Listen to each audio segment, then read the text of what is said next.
Terima kasih kesempatan yang kembali diberikan pada saya untuk melanjutkan uraian saya sebelum ini. Tadi kita membahas mengenai mengapa orang Kristen, bahkan orang pada umumnya manusia pada umumnya, khususnya orang Kristen, bahkan pendeta, hamba Tuhan, pelayan gereja, tidak tertarik belajar filsafat. Jangankan bahkan bukan hanya tidak tertarik, anti filsafat. Dan kita sudah membahas itu, menemukan mitos-mitos yang terus ada pada pemikiran pada umumnya orang Kristen. Ada yang tertarik, tapi tertariknya tidak benar. Tapi ada yang tertarik yang benar gitu. Kita sudah bahas, dan sekarang kita melangkah kepada, saya harap pintu sudah terbuka. Dengan asumsi, ya orang mulai tertarik dan mulai membuka pintu. Ya, welcome to philosophy. Oke, itu harapan saya dengan sajian pertama. And now, sekarang bagaimana mengapa orang harus sebaiknya? Ya, sebaiknya belajar filsafat, bukan seharusnya. Coba cermati pemakaian istilah saya tidak menggunakan istilah seharusnya, tapi sebaiknya. Sama dengan tadi, sebaiknya pakai background. Tapi kalau nggak memungkinkan juga tidak masalah. Ya, ini sebaiknya belajar filsafat. Tidak ada pemaksaan. Tetapi belajar teologi, saya katakan harus. Ya, harus belajar teologi. Tetapi belajar filsafat sebaiknya. Nah, sekarang kita bahas materi kedua ini. Ya, dalam bingkai materi kuliah filsafat ilmu dan teologi. Sesi kedua dengan tajuk, mengapa orang Kristen sebaiknya belajar filsafat. Kita mulai membaca Matius pasal 4. Matius pasal 4 ayat 24. Demikianlah firman Tuhan. Setiap orang yang mendengar perkataanku ini dan melakukannya, ia sama dengan orang yang bijaksana. Dia sama dengan filsuf yang mendirikan rumahnya di atas batu. Ya, ini penting. Yang mendirikan rumahnya di atas batu. Matius pasal 7 ayat 4 merupakan satu rangkaian khotbah Tuhan di bukit dari pasal 5 sampai pasal 7. Dan hal ini sebelum Tuhan Yesus mengakhiri khotbah di bukitnya, dia menegaskan setiap orang yang mendengar perkataanku ini atau khotbah di bukit ya, dan melakukannya, mendengar, saya garis bawahi, underline, dan melakukannya, saya juga garis bawahi, ia sama dengan orang bijaksana. Artinya, dia adalah orang yang menyukai kebijaksanaan. Filosofia, mendengar dan melakukan firman Tuhan, perkataan Tuhan, adalah orang bijaksana yang digambarkan dengan seorang yang mendirikan rumah di atas batu. Lawannya di atas pasir. Batu ini menggambarkan landasan. Artinya dia berpikir, dia bertindak berdasarkan landasan. Ini namanya filosofi. Ya, bertindak, berpikir berdasarkan landasan. Sekali lagi, ini namanya filosofi. Filsafat merupakan landasan berpikir dan landasan bertindak. Nah, filosofia, cinta kebijaksanaan. Sehingga kita mengetahui analoginya di sini, mendirikan rumahnya di atas batu. Apa artinya? Berpendirian yang kokoh. Biasanya tentunya juga filsafat itu adalah memfasilitasi orang untuk berpikir dengan dasar, bukan sekedar berpikir, dan bertindak dengan dasar, bukan tanpa landasan, bukan tanpa reason, dan reasonnya pun bukan sekedar reason yang basic, yang fundamental, itulah filosofis, sehingga teguh, seperti batu yang teguh. mendirikan seperti seorang mendirikan rumahnya di atas batu. Artinya pendirian biasanya orang berpikir filosofis atau orang berpendirian yang teguh, tidak mudah goyah, tidak mudah terbawa arus. Ya, saya mencermati figur-figur pemimpin bangsa kita yang lebih ada yang berpendirian yang teguh, ada yang terbawa arus, ya ada yang pragmatis, ada yang idealis, ada yang seimbang, idealis tapi juga pragmatis. Nah, bagus. Ya. Ada yang tak berpendirian, berpindah-pindah, ada yang omongannya nggak bisa dipegang. Ya, itulah kita mencermatinya secara filosofis. Ya, itulah kekuatan kita. Next. Dari Titus pasal 2 ayat 14. Ia mendidik kita supaya kita meninggalkan kefasikan, keinginan-keinginan dunia, dan supaya kita hidup bijaksana, adil, dan beribadah di dalam dunia sekarang ini. Ini satu tulisan Paulus secara personal kepada Titus. Dia menyampaikan mengenai kata yang saya sengaja garis bawahi di sini, supaya kita hidup bijaksana. Dan hidup bijaksana ini berpadanan dengan kata adil dan ibadah. Coba perhatikan. Hidup be wise, be just, and beribadah. Saya memberikan catatan di bawah ini demikian. Filsafat Kristen adalah satu kesatuan dengan keadilan, dan keadilan ini berkaitan dengan sesama dan beribadah dengan Allah. Inilah teologi dan filsafat. Ini serasi sekali, ya.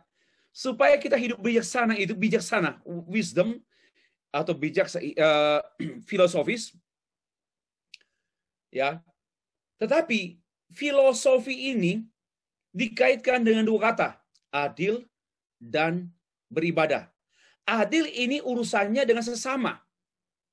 Beribadah ini urusannya dengan Allah.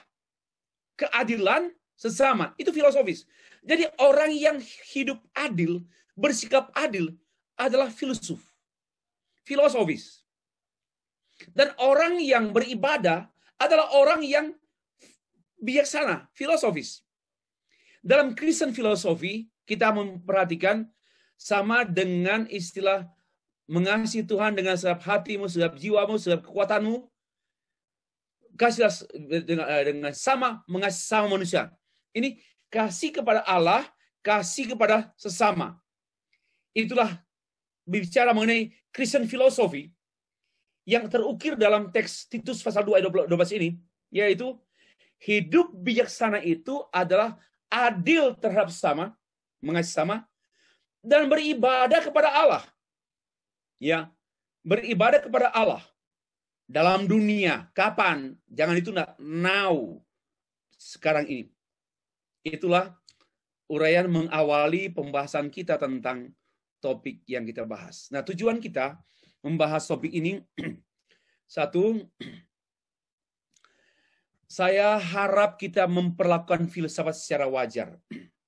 Ya, sekali lagi, saya berharap supaya kita memperlakukan filsafat secara wajar. Mohon airconnya dipadamkan, please. Salah saya ini. Jadi kita memperlakukan kewajar saja, bukan mendewakan filsafat, enggak. Tetapi kita wajar bahwa filsafat itu punya rumah sendiri. Ya, teologi punya rumah sendiri. Jangan dikawinkan, salah. Itulah orang mengawinkan filsafat dengan teologi, ya. Ya, akhirnya terjadi konflik. Atau mungkin dua-dua mundur selangkah, tidak mau bertemu. Dan inilah yang terjadi. Bagi saya, filsafat memperlakukan filsafat secara wajar itu ya filsafat. Tidak bisa kita menjadikannya teologi. Tidak bisa juga kita menjadikannya sains. Tidak mungkin juga kita menjadikan teologi filsafat, tidak mungkin. Tetapi bisa dalam pengertian, mari berpikir filosofis secara teologis, mari berpikir teologis secara filosofis. Ya, kalau hal ini wajar, karena ada bidang studi, bidang yaitu philosophical theology, ada yang namanya theological philosophy. Nah, itulah. Yang kedua, salah satu dialog filsafat memperkaya teologi, dan itulah yang saya sudah tegaskan beberapa tahun yang lalu dan terpelihara sampai sekarang, dengan asumsi bahwa semua kebenaran sesungguhnya hanyalah satu. Karena antara kebenaran filosofis, teologis, kebenaran saintis, semuanya satu. Tetapi dia terbidang, bukan terbagi. Ini saya kritikal di sini. Bukan terbagi dalam, karena kebenaran tak dibagi-bagi. Tapi terbidang dalam pembidangan-pembidangan. Bidang teologi, bidang atau rumpun teologi, rumpun filosofi, rumpun sains. Bukan division, pembagian-pembagian. Nah, jadi asumsi dialog ini itu wajar ya. Kita bukan mempertemukan saja, itu dangkal.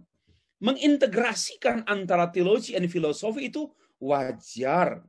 Karena memang bersumber dari satu sumber. Ya, dari satu sumber. Oke. Jadi, dan satu kebenaran. Bukan banyak kebenaran. Itu tujuan kita. Yang ketiga, Thomas Aquinas menyampaikan satu frase bertajuk Ancillae Theologiae, bahwa filsafat itu adalah pelayan teologi. Pelayan teologi yang dimaksudkan yaitu memperkaya teologi, yaitu menambah jelas, menambah. Ini baru saya yang jelaskan sendiri. Saya jelaskan selanjutnya, yaitu menambah jelas, making clearer, lebih jelas, stronger, lebih kuat, pemahaman kita lebih kuat, tidak gampang diombang-ambingkan, nggak gampang diubah. Ya, penjelasan kita makin clear karena kita memiliki sistem berpikir teologis, ya, sampai pada in system. Apa maksudnya? Pemahamannya, pegangannya, dan penyajiannya. What we are thinking, what we are explaining, and what we are holding, apa yang kita pegang, apa yang kita sajikan, itu semua in system. Ya, tidak mudah diubah susutkan, diganggu. Ya, dalam apologetika seperti itu. Tidak mudah. Ya, karena itu berkenaan dengan teks dalam komunitas dan pada konteks. From the text through community to context. Itulah teologi. Teologi itu membahas tiga hal, bukan tiga bidang, bukan tiga dunia, tapi tiga hal yang serasi antara teks, community, and context. Itulah teologi. Kalau hanya teks, bukan teologi. Kalau hanya community, ya lucu, bukan teologi. Kalau hanya konteks, ya bukan teologi. Bukan sama sekali bukan. Kita membuat integrasi antara teks, konteks, and community. That's theology. Dan filsafat dapat memperkaya komunitas dan memperkaya konteks karena dia membantu teks teologi dalam kita doing teologi. Inilah tujuan saya menyampaikan pembahasan mengenai sebaiknya kita mempelajari filsafat. Bapak Ibu, pendahuluan. Sejarah melaporkan mulanya teologi mendominasi ilmu pengetahuan dan filsafat, betul. Ya, pada era abad pertengahan, medieval ages, yang banyak para ahli menyatakan the dark ages. Thomas Aquinas pun berpendapat sama tentang Ancilla Theologia. Bahwa memang pada masa itu, ratu ilmu pengetahuan itu adalah teologi. Bukan filosofi, bukan sains. Ratunya. Ada orang tanya, Pak, kenapa raja? Enggak. Bahasa-bahasa ilmiah itu atau sains itu pasti menggunakan simbol feminim. Maka disebut ratu. Ratu daripada ilmu pengetahuan. Dan juga teologi itu adalah Ancilla. Filsafat itu Ancilla Theologia, artinya pembantu, pelayannya teologi. Itulah menjadi, karena itu pada abad pertengahan mendiskusikan antara filsafat dan teologi itu percakapan hari-hari, nggak ada masalah. Ya, para ahli teologi, para teolog itu membicarakan teologi, ya berfilsafat. Dan pada umumnya oke, kecuali sejumlah yang lebih banyak dipengaruhi oleh filsafat Aristoteles dalam berteologia, termasuk Thomas Aquinas. Satu sisi dipengaruhi oleh Aristoteles dengan pembuktian, dengan teori pembuktian kebenaran, bahwa segala sesuatu kebenaran itu harus dibuktikan. Dan pendekatan pembuktian alam adalah hal yang dikemukakan oleh Thomas Aquinas, bahwa Allah dapat dibuktikan dengan alam dengan cosmological argument, ontological argument dan sebagainya. Ya, itu sudah lama tahu.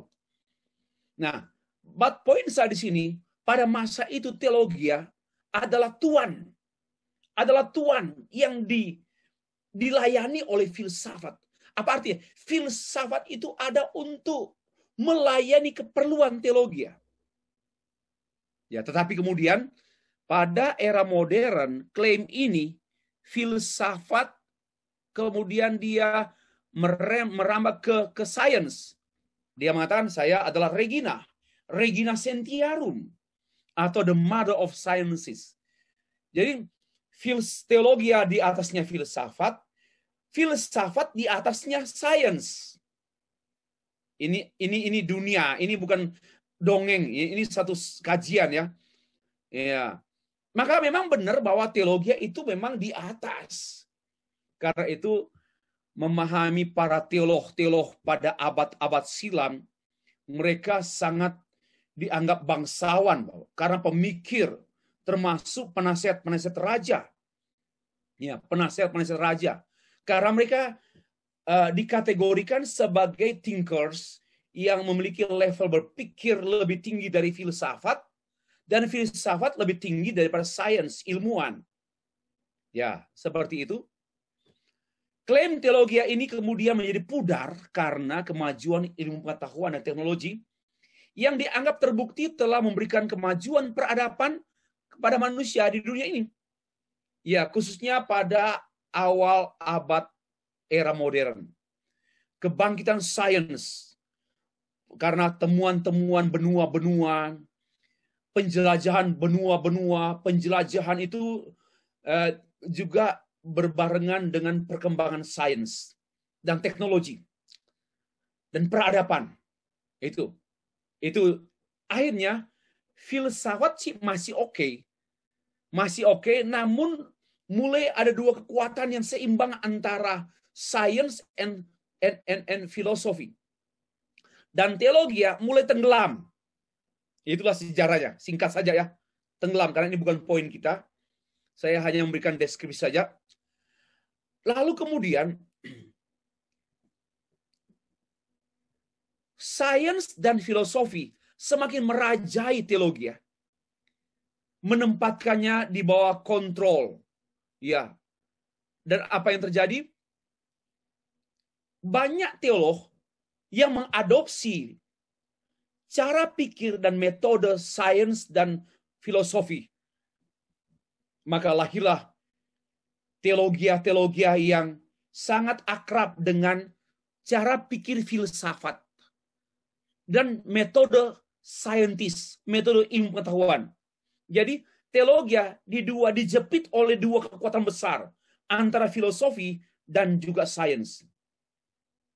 Apa yang terjadi? Yaitu mulai ada ketegangan-ketegangan. Ya. Secara khusus saya membahas saat ini, nanti besok ketegangan science and theology. Now kita bahas science and philosophy. Nah, dalam tulisan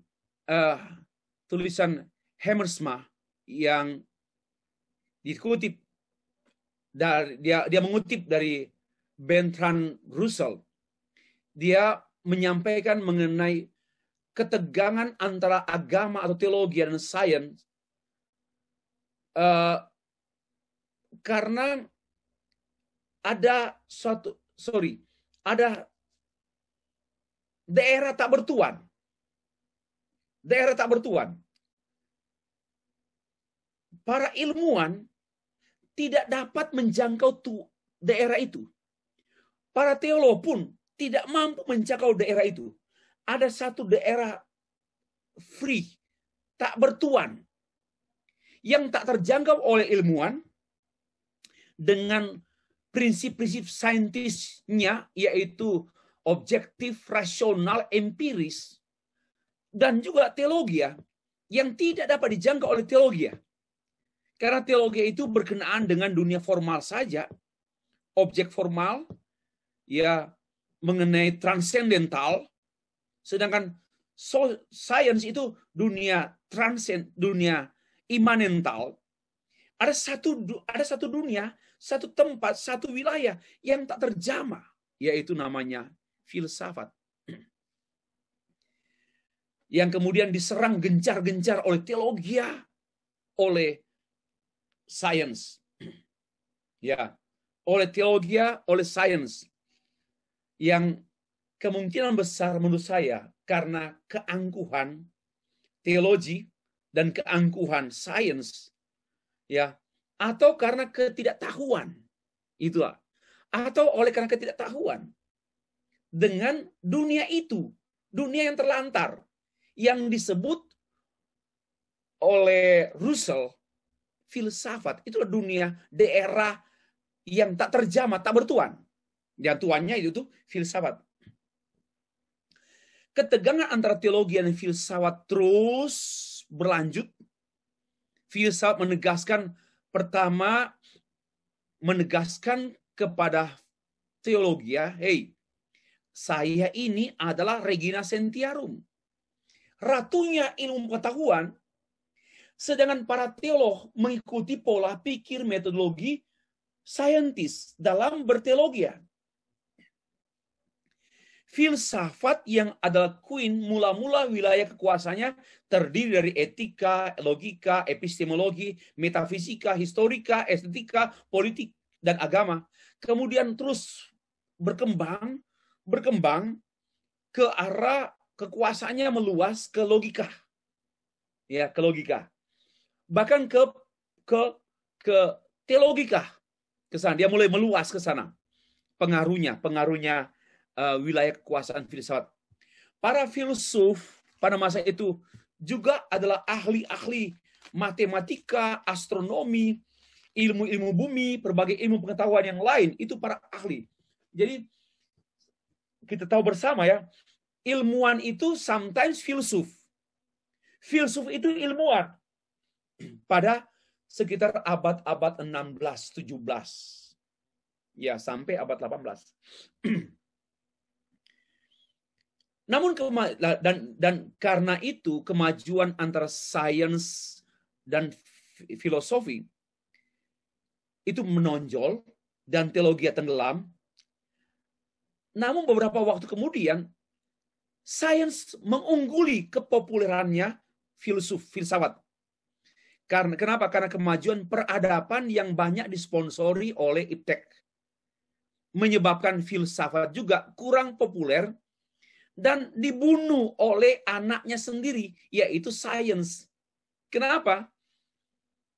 Karena dulu sains mengklaim sebagai Regina Sentiarum, sebagai induk dari semua ilmu. Tapi kemudian ilmu lebih populer. Nah, ini juga yang saya cermati. Sekarang ilmu apa yang lebih populer ya?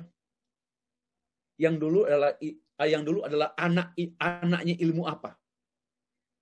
Kalau perhatikan ya, para ilmuwan berpendapat bahwa matematika adalah induk dari semua ilmu. Karena semua ilmu ada matematikanya. Ya kan? Itu komentar para ahli ya. Lalu ada juga berpendapat bahwa induk semua itu logika. Karena tidak ada ilmu tanpa logika. Ini perdebatan-perdebatan. Kalau sekarang saya cermati apa ya? Nampaknya yang sekarang itu informasi. Informasi adalah akan jadi induk. Maka tidak heran sekarang muncullah information society. Bukan lagi teknologi society. Akan ada information society.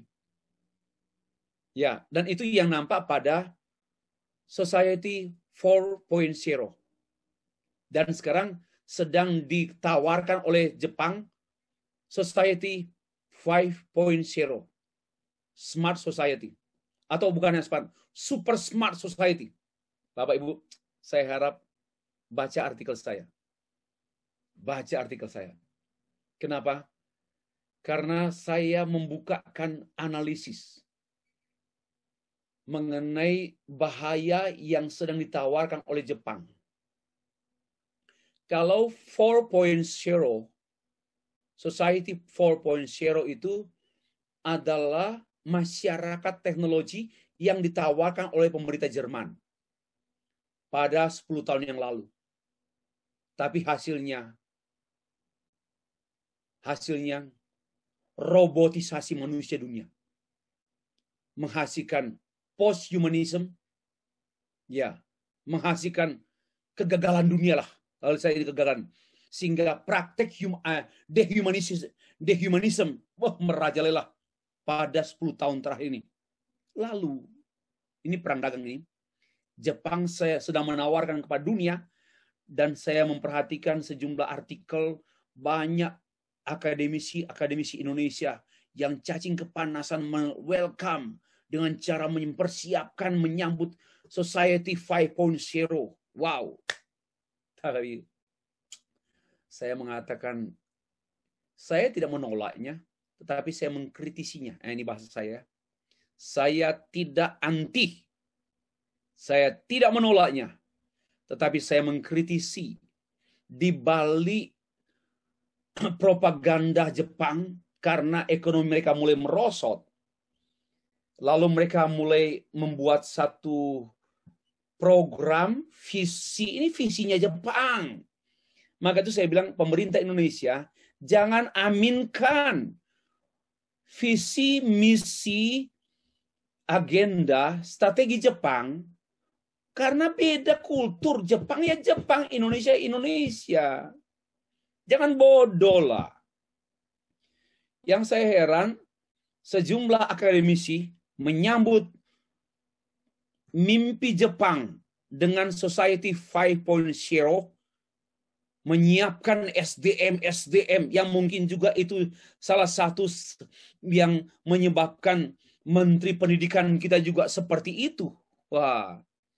Tetapi jangan lupa, Jepang peradabannya dan masyarakatnya, kematangan ilmu dan kematangan bermasyarakat Jepang sudah lebih di atas Indonesia.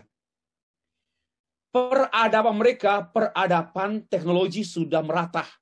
Kita, peradaban teknologi kita baru orang-orang tertentu. Banyak orang punya handphone, tapi nggak tahu teknologi. Ya, Jepang sudah dewasa. Nah, kita mau terapkan Indonesia. Saya bilang pemerintah kritislah. Jangan aminkan Society 5.0. Karena ternyata juga mengaminkan Society 4.0 dari Jerman gagal, hancur banyak sekarang. Apa yang terjadi? Lagi pula dalam konteks Kristen, di balik 5.0-nya Jepang ada filosofi Shinto. Ya, ada filosofi Shinto. Tapi ini kan orang tidak tahu. Dan saya menulisnya dalam artikel. Biar memang dalam bahasa Inggris supaya dibaca oleh orang Jepang. Ya, dibaca oleh dunia. Saya tidak anti. Silakan teruskan, tetapi harus kritis. Tidak harus mengaminkan semua ideologi Jepang di dalam Society 5.0. Oh, hati-hati. Itu kan strategi Jepang. Itu kan konteks Jepang. Kita berbeda konteks. Kita ideologi kita Indonesia Pancasila. Mereka ideologi lain. Oh, karena mereka sedang menciptakan satu peradaban manusia yang aman. Tak ada lagi perang katanya. Masyarakat super smart yang semua diatur oleh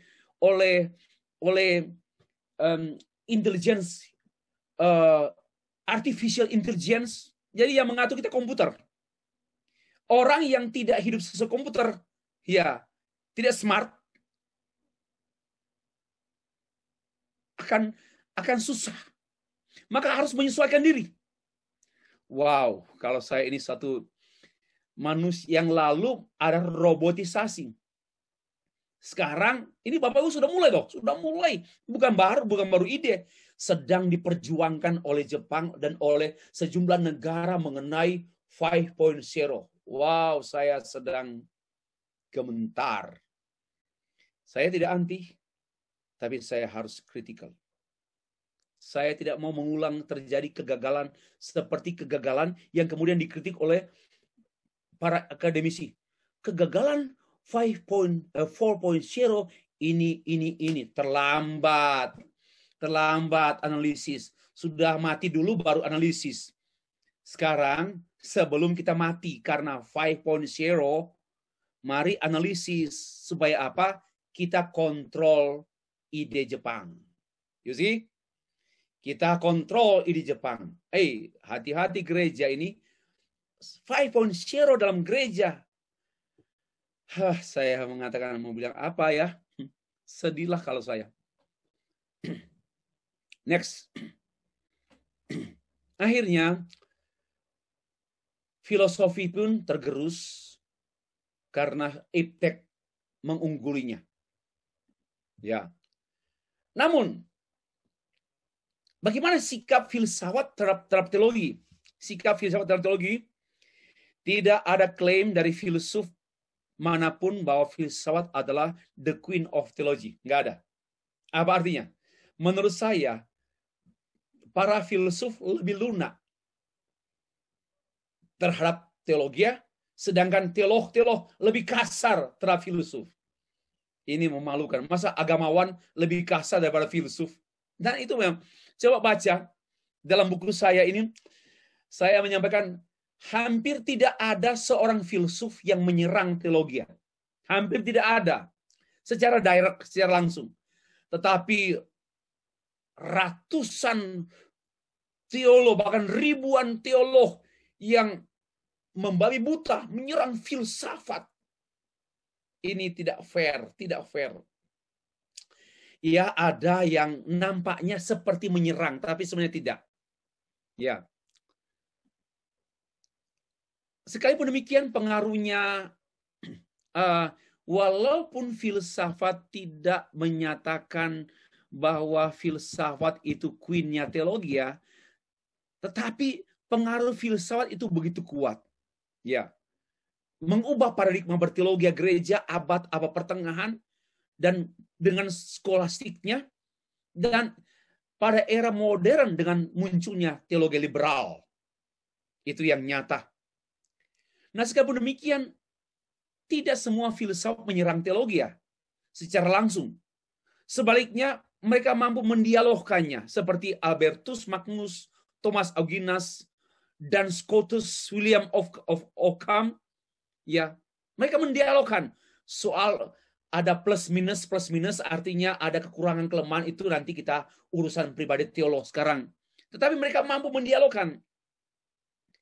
Nah, catatan untuk era modern ada seperti Baruch Spinoza, Immanuel Kant, Soren Kierkegaard, yang mempersoalkan Allah.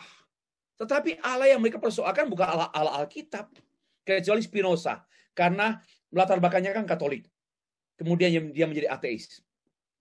Ya, dia Katolik apa? Enggak, mungkin Israel, Yahudi kah? Mungkin Yahudi. Ya, Yahudi. Kemudian dia menjadi ateis. Nah, dan mereka mengatakan menolak keberadaan Allah, tetapi karena mereka berpikir secara filosofis. Namun teolog-teolog kepanasan, geram. Padahal begini, mereka berbicara filsafat tentang Allah adalah Allah yang impersonal. Artinya yang bukan Allah Alkitab. Tapi kita kok menuduh dan menyerang mereka. Ya ada seperti Spinoza, ada yang karena dia ada background sedikit bersentuhan dengan Kristen, orang tuanya kan Kristen. Ya. Tapi kemudian hanya dua filsuf yang kelihatannya terkesan menyerang teologi. Oh, tetapi para teolog ribuan menyerang filsafat. Ini peperangan yang tidak fair. Peperangan yang tidak fair. Nah, hanya saya katakan nih, banyak teolog yang justru jatuh. Ya, jatuh pada pola pikir liberal dan kontemporer yang tidak lagi mampu mempertahankan jantung teologi, yaitu Holy Scripture. Kehilangan Alkitab. Akhirnya menghasilkan pandangan-pandangan hanya moral saja. Bahwa kebenaran-kebenaran Kristen itu kebenaran moralitas. Yesus itu sosok moral. Nah, itulah tergerus seperti itu. Next. Filsafat, nah, sebagai ansila teologi dipulihkan, diperjuangkan oleh kelompok Injil Evangelical. Ya, karena begini, berdasarkan Alkitab, penyataan khusus bahwa filsafat yang adalah penyataan umum adalah pembantu teologi. Dan itu memang ya jelas yang umum itu membantu yang khusus. Karena penyataan umum itu menghasilkan filsafat. Jadi filsafat itu sebagai satu hasil daripada proses dari penyataan umum. Kalau penciptaan alam semesta, sains.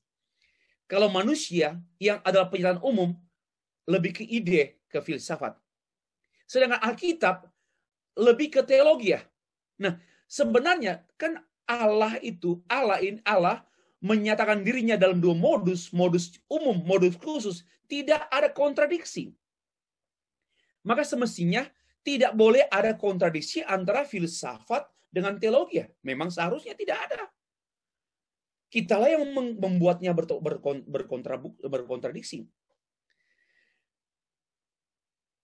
Banyak teolog menyerang filsafat, namun banyak juga yang menyembahnya dan menjadikannya sebagai tuan atas teologi. Sedih. Sebaliknya, sekalipun hanya segelintir filsuf yang menyerang teologi, namun pengaruhnya sangat besar sehingga bukan tidak sedikit teolog yang ditaklukkannya. Ya, ada ungkapan God is known by, Allah dapat dikenal melalui pengalaman. Hakikat dan Allah itu adalah dapat dimengerti dengan akal budi. Itulah kemudian pandangan teologi berubah seperti ini. Bahwa God can be known by reason, by akal budi. Itulah kejatuhan. Karena teolog-teolog ini jatuh. Sedihnya jatuhnya pada kesalahan teologi dalam menerapkan filsafat. Sedangkan filsuf tidak bermaksud untuk menjatuhkan teologi. Tidak menjatuhkan teologi. Hanya karena salah penerapan dalam berteologi. Kenapa juga menggunakan instrumen-instrumen yang digunakan oleh filsafat dalam berteologi. Saya berkali-kali mengatakan rumpunnya berbeda, kamarnya berbeda. Kenapa berselingkuh? Oh, kamar berbeda kok. Kenapa masuk ke kamar istri orang lain? Terjadi perselingkuhan, maka tidak heran terjadi konflik. Janganlah begitu. Saya sudah sampaikan dalam asumsi saya tadi.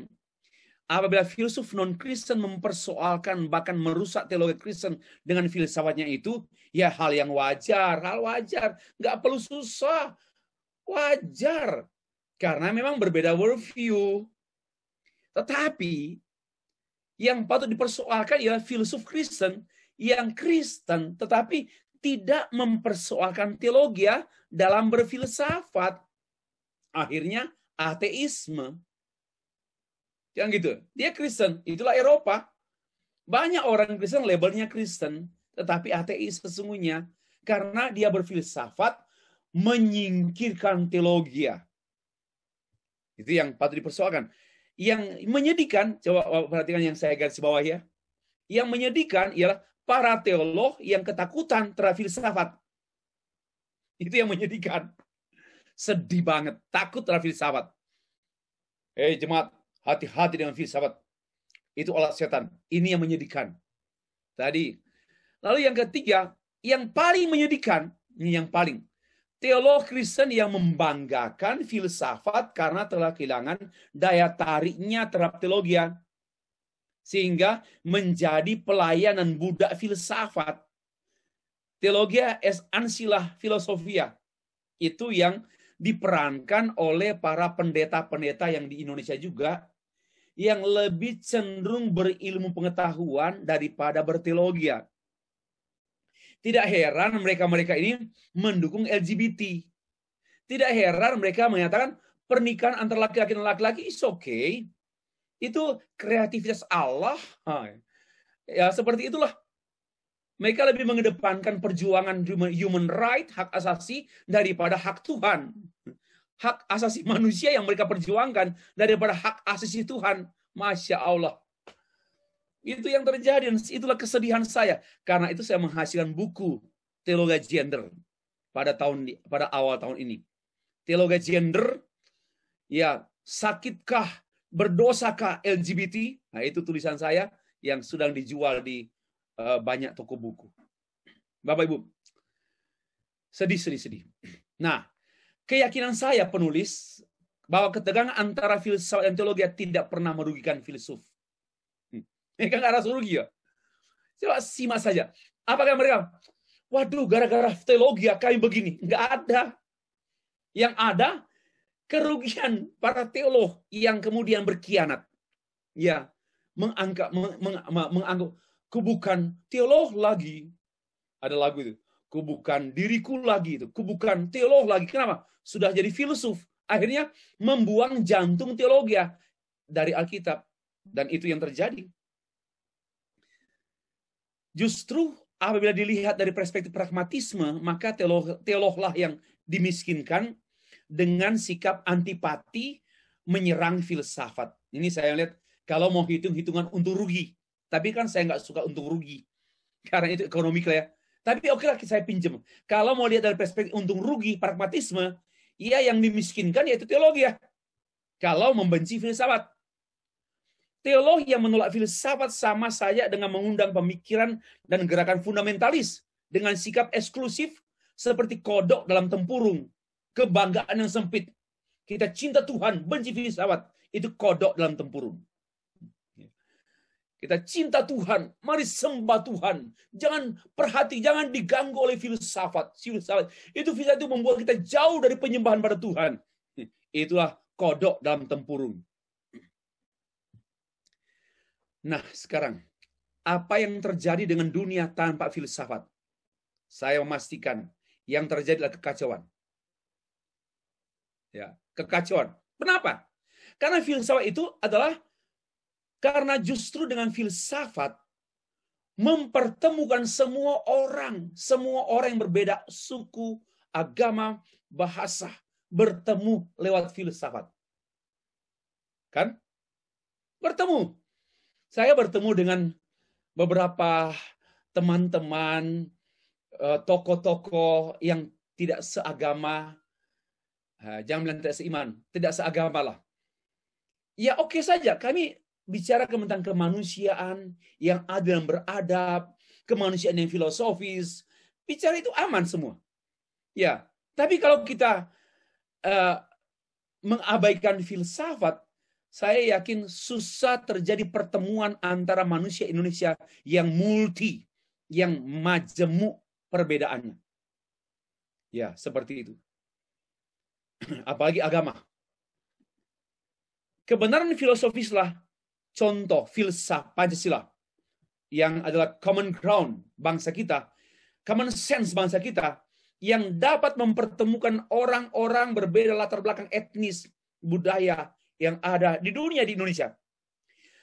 Tanpa kebenaran filosofis yang diakui bersama, yang ada chaos, ya, yang ada kekacauan. Pancasila adalah rumah bersama, pengakuan bersama, filsafat bersama yang membuat pertempat titik temu antar semua keberagaman. Maka itu saya katakan, apa yang terjadi dengan dunia, dengan Indonesia tanpa filsafat, kacau. Dan banyak orang mulai mengacau-ngacaukan. Nah, saya dengan cepat mau menyampaikan demikian.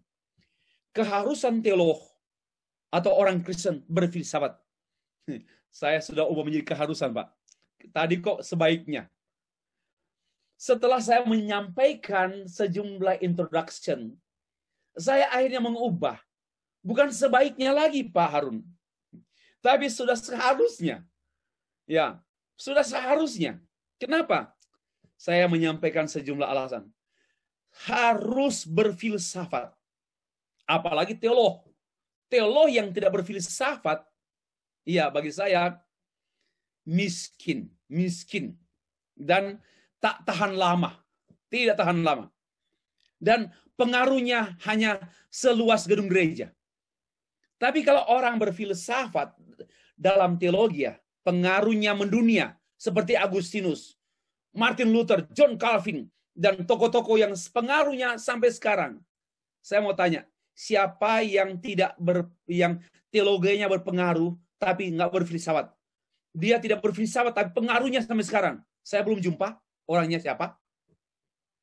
Ya, saya belum jumpa. Mungkin ada.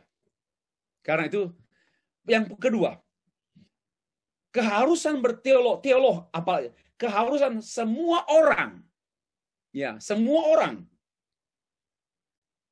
Khususnya dalam konteks pembicaraan kita, semua orang Kristen, orang percaya. Lebih khusus lagi semua pelayan Tuhan harus berfilsafat. Kenapa? Memang ini Pak Didik, saya melawan arus ini. Wah, Pak, ini harus berfilsafat. Tunggu dulu, ikut kuliah dulu baru tahu. Kedua, kebenaran filosofis bersumber dari penyataan umum Allah, yaitu semua ciptaan termasuk manusia. Khususnya objek formal, bukan materi. Karena filsafat itu memikirkan, mengkaji, mempelajari hal-hal objek formal, yaitu gagasan, ide, konsep. Tidak senantiasa berfokus pada apa yang saya lihat, apa yang saya percaya. Nah, filsafat, sekalipun saya nggak melihat, saya percaya ide itu ada. Nah, sama dengan teologi, sekalipun Allah saya nggak lihat, but I believe there is a God. Di sini ada keserasian berpikir filsafat dan teologi. Filsafat membahas mengenai the ultimate one, yaitu filsafat itu membicarakan tentang hal yang tertinggi. Tapi yang tertingginya filsafat itu yaitu yang tidak berpribadi. Sedangkan teologi membahas yang ultimate one, tapi yang berpribadi, yaitu Allah, Bapa, Anak, Roh Kudus. Kalau filsafat itu ada yang tinggi, tertinggi, yang summa, ada, tapi mereka tidak kenal.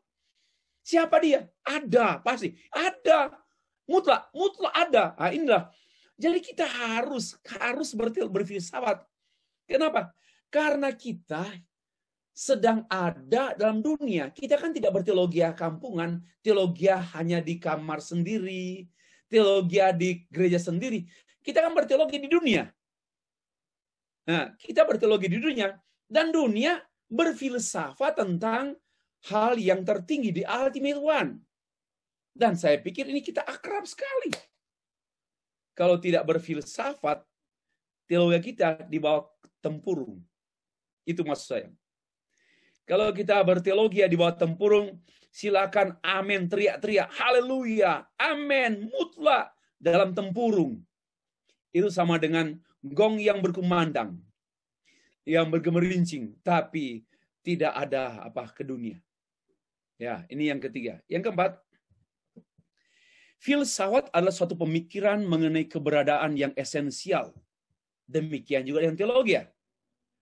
Senantiasa membahas yang esensial, bukan yang sial. Yang esensial. Yang fundamental. Yang sesungguhnya, atau yang namanya ontologis. Nah, sains tidak. Sains tidak membahas itu. Jadi, filsafat dan teologi ini kakak beradik sebenarnya. Kakak beradik. Ya. Dia paralel. Ya, maka coba kalau kehilangan adik. Kasihan kakak, ada adik tapi kehilangan. Apalagi dia menolak adiknya. Kau bukan adikku. Bagaimana seorang teolog menolak filsafat? Kau bukan adikku. Ini kan menyangkal Allah. Menyangkal sumber yang sama. Saya tidak bicara filsafat aliran. Filsafat dari filsuf. Saya bicara filsafat secara pure, secara general. Yang diakui bersama tanpa terbatas oleh batasan-batasan apapun. Contohnya, Pancasila diakui bersama. Nah, jadi kalau mau anggap teolog tidak mau berteolog, tidak mau berfilsafat, sama dengan dia mengingkari adiknya. Kau bukan adikku. Sama dengan dia mengingkari ayah ibunya yang merupakan asal usul dirinya dan adiknya. Sama dengan dia mengingkari Allah yang adalah asal usul filsafat dari penyataan umum Allah dan teologi dari penyataan umum khusus Allah. Nah, kelima, filsafat adalah jantung semua ilmu pengetahuan. Maka ada filsafat ekonomi, filsafat hukum, filsafat antropologi, filsafat sosiologi, filsafat militer, filsafat semua. Karena dia adalah jantung. Tetapi jangan lupa juga, teologi adalah jantung semua kebenaran. Ya, teologi jantung semua kebenaran. Semuanya dari Allah. Dari Allah. Untuk manusia. Dan manusia untuk dunia. Untuk hewan. Untuk tumbuhan. Jangan dibalik. Ya. Kita, Allah itu, Allahnya manusia, bukan Allahnya hewan. Allah itu Allahnya manusia, bukan Allahnya tumbuhan. Karena itu manusia tidak boleh memberhalakan hewan dan tumbuhan. Nah, jangan memberhalakan sains, karena sains itu berurusan dengan hewan dan tumbuhan. Jangan memberhalakan filsafat, karena filsafat berurusan dengan manusia. Itu penting kita. Jadi mau berpikir filosofis, ya nggak mungkin berhala lah. Kalau berpikir filosofis, tidak mungkin memberhalakan manusia, tidak mungkin memberhalakan sains, tidak mungkin memberhalakan tumbuhan dan sebagainya. Itu karena itu beda. Manusia itu Allahnya Allah ada Allah. Lalu manusia itu Allahnya hewan, Allahnya tumbuhan. Maka jangan memberhalakan hewan dan tumbuhan. Wah, Bapak Ibu, saya sendiri bukan soal kenikmatan berteologi ya, berfilsafat. Enggak, saya mengagumi gitu. Mengagumi kebenaran. Wow, seperti ini. Ya. Keenam, filsafat bukan hanya menyediakan pengetahuan mengenai hal-hal yang mendasar, prinsip ya, melainkan juga melatih cara berpikir kritis, analitis manusia kita ini. Orang yang tidak berfilsafat itu orang yang tidak melatih berpikir kritis. Ya, berpikir konsisten, koherens. Maka itu orang yang tidak belajar filsafat, uraiannya, khotbahnya ngawur-ngawur, sistematikanya, aduh, minta maaf. Jemaat nggak bertumbuh karena pikirannya baku tumbuh karena inkonsisten. Inilah penting sekali melatih berpikir kritis, sistematis. Ya. Konsisten, koherens, korespondens. Itu filsafat Bapak Ibu. Sehingga waktu kita menyajikan kebenaran firman Allah yang kita rumuskan secara teologis, kita menyajikannya secara sistematis supaya mudah dipahami. Maka nggak ada filsuf yang membingungkan. Itu bodoh aja. Filsuf itu membuat orang gampang mengerti. Kenapa? Sistematis, koheren, konsisten, order, sequence. Maka itulah khotbah kita lancar, mudah dipahami. Tulisan kita mudah dibaca, walaupun banyak istilah asing, enggak masalah. Alur pikirnya nampak kok. Ya. Yang ketujuh, filsafat menuntut common ground, dan semua pemikiran, tindakan demikian harus sesuai dengan common ground. Ya, filsafat menuntut. Itulah saya sudah bahas tadi. Kita bertemu dengan orang yang berbeda dengan kita karena filsafat. Kenapa? Karena ada common ground. Karena ada common sense. Ya, keadilan itu common sense. Ya, human right itu common sense. Kebenaran itu common sense. Pembunuhan itu ya nggak ada, no sense dan nonsense. No sense and nonsense. Ya. Selanjutnya, filsafat adalah salah satu jalan yang disediakan oleh Allah dengan baik-baik untuk mewujudkan saling pengertian di antara sesama manusia, karena filsafat bahasa komunikasi sesama manusia. Dan jalan yang disediakan oleh Allah untuk kebenaran teologis yang dipikirkan bahasa komunikasi dengan pencipta. Ya, menarik sekali nih. Saya baru temukan tadi sore, 1 jam sebelum mengajar. Saya senang sekali karena kalimat ini ide saya. Ada tiga ide yang saya minta akan menjadi quote disosialisasikan. Ya, jadi mau membangun bahasa sehat dengan orang sesama kita yang tidak seiman, tidak seagama, tidak sebudaya, tidak segeografi, filsafat. Membangun bahasa komunikasi dengan Allah, ya teologi ya. Filsafat adalah satu cara yang sangat penting dan berarti untuk membangun pendirian, prinsip, pengakuan yang teguh. Prinsip ya, yang teguh. Dia akan defense. Teguh. Tak mudah goyah. Orang yang beriman dan berfilsafat tak akan mudah digoyahkan dalam berargumentasi dan sebagainya. Filsafat adalah salah satu cara yang efektif untuk membongkar pemikiran dan keyakinan yang lemah atau yang palsu. Karena kita dengan filsafat, Bapak Ibu, kita bisa mengetahui mujizat yang palsu atau mujizat yang asli. Dengan filsafat, kita bisa membongkar kebohongan-kebohongan testimoni Kristen tentang keajaiban-keajaiban yang dialami. Hanya dengan filsafat. Saya akan melihat inkonsistensi. Oh, ini inkonsistensi, palsu. Ya, saya yakin filsafat itu, mujizat itu adalah karya Allah. Kalau dia mujizat itu karya Allah murni, yang Allah kerjakan, yang pasti dia memang melampaui rasio. tapi dapat dijelaskan sejauh yang rasio tangkap. Bukan irasional. Nggak ada mujizat yang irasional. Nggak masuk akal, Pak. Nggak masuk akal. Itu bagi saya itu kesalahan omong. Mujizat itu masuk akal.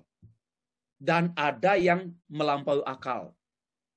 Itu bahasanya. Bukan ilogik, Pak. Nggak masuk akal, Pak. Bagi saya hanya setan yang bertobat yang tidak masuk akal. Setan bertobat. Itu nggak masuk akal. Ya. Anjing jadi monyet nggak masuk akal. Oleh akal-akalan. Tetapi orang sakit kanker stadium 4 sembuh karena didoakan, bagi saya masuk akal. Kenapa? Terlalu mudah bagi Allah. Ya. Dan sembuh karena minum obat, minum rumput. Mudah. Itu masuk akal. Bukan itu oke. Karena obat juga. Nah, inilah kita berpikir seperti ini. Ya. Filsafat dapat membongkar kepalsuan. Kepalsuan apapun. Itu nampak pada kalimat-kalimat inkonsistensi, berubah-ubah. Ini karang-karang, ini karang-karang ini. Ini karang-karang, ini nampak lah. Lanjut, tinggal sedikit. Nah, 11. Alkitab adalah kebenaran final. Teologi apapun bukanlah kebenaran final. Karena itu teologi memerlukan filsafat bantuan. Bukan untuk menyempurnakan teologi, bukan untuk menambah kebenaran teologi, melainkan apa? Filsafat memurnikan kebenaran dari kepalsuan berpikir. Bukan kepalsuan kebenaran, kepalsuan berpikir. Manusia ini sangat mungkin palsu berpikir, salah, sesat berpikir. Filsafat dapat memurnikan.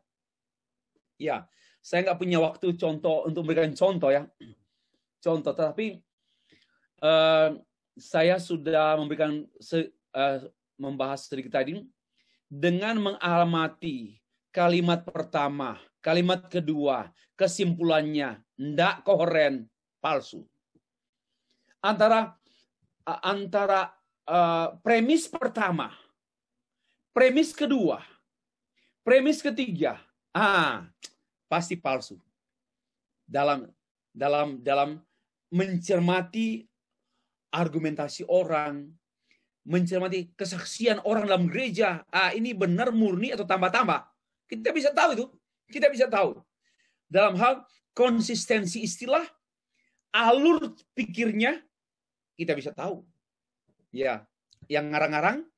Yang kedua, filsafat mensistematiskan penjelasan kebenaran, bukan mensistematiskan kebenaran, enggak, tapi mensistematiskan penjelasan kebenaran teologis. Wow, karena itu orang yang belajar filsafat khotbahnya teratur, bicaranya pun teratur, walaupun ada nggak apa-apa, yang penting teratur alurnya. Oke, yang ketiga, filsafat memperjelas pengertian tentang kebenaran. Makin, makin memperjelas. Karena bahasa kita miskin, kita susah mengungkapkan apa ini ya. Bahasa filosofis memperkaya kita untuk menerangkan luasnya, dalamnya kebenaran. Miskin filsafat, miskin kata-kata menjelaskan kebenaran yang kita pahami dan yang kita alami. Lanjutnya, filsafat memperkuat pegangan terhadap kebenaran teologi. Ya, filsafat. Kenapa? Dia akan berpresaposisi, dia akan landasan. Nah, bicara, saya memiliki landasan, saya memiliki worldview, saya memiliki titik berangkat. Nah, dengan berpikir begitu, kita punya pegangan kuat. Saya berargumentasi dengan teman-teman tak seagama. Saya tidak cenderung untuk menyerang agama-agama tersebut, apalagi doktrin mereka. Karena tidak bagus juga lah, kita tidak percaya kok kita serang. Yang saya serang, yaitu cara mereka beragama. Cara mereka berpikir tentang agama. Dalam debat saya dengan Dr. Ege Sujana, saya pernah katakan ini, saya tidak meragukan keislaman, tetapi saya meragukan keislamannya Dr. Egy Sujana. Itu direkaman, itu sudah beredar di YouTube. Karena masa Allahnya Egy Sujana ini, Allahnya diatur oleh filsafat logikanya. Padahal Al-Quran mereka menyebutnya wahyu Allah. Lalu harus tunduk pada logika Egy Sujana. Maka saya mengatakan, saya tidak meragukan keislaman, tetapi saya meragukan keislamannya Dr. Egy Sujana. Nah, ini karena bantuan berfilsafat.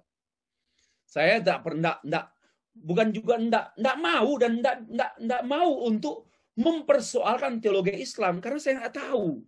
Yang kedua, saya kan tidak percaya. Bagaimana saya mempersoalkan? Nggak seperti mereka. Oh, mereka nggak tahu, mereka nggak percaya, mereka mau si Maria hamil, Yesus, oh nggak tahu kok, nggak percaya kok ngomong. Inilah orang-orang, bagi saya orang-orang bodoh lah. Pertama nggak tahu, hanya dugaan, hanya persepsi. Saya karena nggak belajar Islam, saya tidak mempersoalkan Islam. Itulah sikap etis yang benar. Tapi saya mempersoalkan orang yang ngomong Islam, tapi cara pikirnya itu belum tentu sesuai Al-Quran. Begitu. Jangan kita mengobok-obok doktrin Islam. Jangan kita mengobok-obok doktrin Kristen. Pertama, kalau nggak belajar. Kedua, kalau nggak tahu. Ketiga, kalau nggak percaya. Itu tidak pantas. Tidak pantas. Ya, lanjutnya. Filsafat memperkuat pengambilan keputusan etis. Wah, dengan mempertimbangkan value, nilai, estetis, saya memutuskan apa ya? Contoh, saya mau bangun rumah, menghadap kemana? Ke jalan atau ke sawah? Ya, ini kan perlu pertimbangan etis. Filsafat membantu saya. Kalau saya membangun rumah, lalu pintunya saya hadapkan ke sawah, saya namanya tidak menerima tamu. Tapi kalau saya mau menjadi tuan rumah yang welcome kepada tamu, maka pintu rumah saya hadapkan ke jalan. Ini filosofis. Sederhana, saya nggak mikir satu detik sebelum ini, saya hanya muncul aja ide seperti itu. Sederhana saja. Ya, kalau bunuh binatang untuk dimakan, ayam, tolong bunuh cepat mati, jangan membunuh pelan-pelan. Nggak berperi kebinatangan. Potong dulu. Ayam sudah potong ini. Ini bagaimana potong ayam yang memang tidak dalam rangka menyiksa ayam. Ini kan menyangkut filsafat juga. Ya, nggak tega loh. Lalu anak melihat papa lagi nyiksa ayam. Potong leher-leher, masih berdarah, masih sedikit-sedikit. Lalu anak menyaksikan papanya memotong ayam untuk dimakan siang nanti. Ini sudah tidak etis, tidak filosofis. Nah, ini contoh saja. Jadi, belum lagi contohnya. Misalnya, seorang istri hamil, lalu saat yang melahirkan, tidak bisa melahirkan karena hipertensi. Harus mempertimbangkan keputusan filosofis medis, filosofi etis medis. Nah, oke, kalau hanya doa saja, Pak, nggak bisa. Dokter minta, tolong tanda tangan, ini harus operasi. Kalau nggak mau pulang ke rumah, saya nggak mau ibu mati dua-dua, anak dan istri, ibu dan anak mati. Nggak bisa, ini harus operasi. Tinggal pilih anak yang hidup atau mama yang mati. Tanda tangan. Nah, kita mempertimbangkan secara filosofis, etis. Etis medis, hukum, ya ini hukum, jangan bunuh istri kan, etis, ya ini namanya filosofis, sangat berguna. Next, ya, sayang kita waktu terbatas ya, sudah mau 1 jam saya ngajar topik ini. Berikut, filsafat memperkuat apologetika. Dalam hal apa? Memberi pertanggungjawaban. Reason, I have a reason to answer your question. Itulah apologetis dan kuat karena filosofis. Kenapa? Mendasar, menyeluruh, mendalam. Nah, kalau sudah mendasar, menyeluruh, dan mendalam, ada pertanyaan? Nggak ada pertanyaan lagi. Kalau ada pertanyaan, mengada-ada. Oh, sudah mendalam kok. Sudah mendasar, menyeluruh. Ya, mau apa lagi? Nah, inilah yang terakhir. Filsafat mempertajam pemberitaan Injil. Karena apa? Karena common sense, common ground, dan kita dapat berbicara kepada orang secara tajam. Dalam sejumlah dialog saya dengan pemimpin-pemimpin agama lain, saya punya pernyataan tajam-tajam, tetapi filsafat. Mereka nggak marah. Kenapa? Karena mereka pun tahu kan, filsafat mereka pun tahu itu. Tapi kalau saya mau buka Alkitab, lalu kita baca dan marah mereka bakar kita. Tempo hari saya mengatakan, dalam dialog dengan Dr. Agus Sujana di Universitas Brawijaya, saya menanggapi. Karena beliau membuka sejumlah, begini ya, Allah itu bla bla bla bla, dia itu adalah unik, dia itu distinct, dia itu ada, dan dia mengutip ayat Al-Quran. Saya bilang, tunggu dulu, Pak Igi, saya boleh interupsi. Bapak, bicara Allahnya Bapak pakai Al-Quran. Belum tentu. Saya saja nggak percaya Al-Quran, Bapak mengutip Al-Quran. Coba, kan nggak logis, Pak. Bapak saya nggak percaya Al-Quran. Lalu Bapak mau jelaskan pada saya berdasarkan Al-Quran. Bagaimana mungkin? Kalau begitu begini, Pak. Bapak yakinkan saya dulu tentang Al-Quran, baru Bapak berargumentasi dengan Al-Quran. Begitu pula saya. Saya tidak pernah membuka Alkitab dalam berapologetika dengan orang yang tak seagama. Karena kan salah juga. Saya akan memaksa dia untuk percaya Alkitab. Kan enggak juga. Mari berfilosofis. Tapi dengan nilai-nilai teologi Kristen yang kental. Begitulah. Oke? Termasuk dalam pemberitaan Injil. Orang-orang di luar, orang-orang yang tak seagama, dapat kita jumpai secara sesama manusia ya dengan hubungan sesama. Kalau mereka bertanya, saya menjawab, misalnya jika mereka bertanya tentang iman saya menjawab secara filosofis dan disitulah pemberitaan saya. Oke, itulah pembahasan saya ini penutup. Ini pernyataan penutup. Sebaiknya dalam berteologi kita diperkaya oleh filsafat. Karena filsafat akan memperjelas pengertian, memperkuat pengakuan, dan pegangan teologis kita, serta mempertajam pemberitaannya dalam dunia. Seharusnya dalam berfilsafat kita dihidupkan oleh teologi. Karena dengan teologi, maka filsafat tidak hanya berhenti pada the ultimate ideal, melainkan akan sampai pada the ultimate person. Saya harap ini akan menjadi bahasa kutipan yang saya akan sebarkan. Dan saya juga minta tolong Bu Sandy. Oke, terakhir sekali. Kita dapat berteologi dalam gereja tanpa berfilsafat? Boleh. Berteologi dalam gereja tanpa berfilsafat? Boleh. Namun kita sulit berteologi dalam dunia tanpa filsafat. Betul ya? Kalau mau berteologi dengan anggota sesama gereja tanpa berfilsafat pun oke, mereka amin. Karena mereka percaya Alkitab, mereka juga mengerti doktrin Kristen. Tanpa berfilsafat, mereka boleh berteologi. Kita boleh berteologi dengan mereka. Hanya memang agak miskin. Tapi kita sulit berteologi dengan orang-orang di luar gereja tanpa berfilsafat. Sulit. Ya. Selanjutnya, kita dapat berfilsafat dalam dunia tanpa berteologi. Ya, itu boleh. Itulah orang Kristen yang juga berfilsafat. Mereka berfilsafat sebagai dosen filsafat di UIK. Tanpa berteologi pun oke, boleh. Tapi ya minta maaf.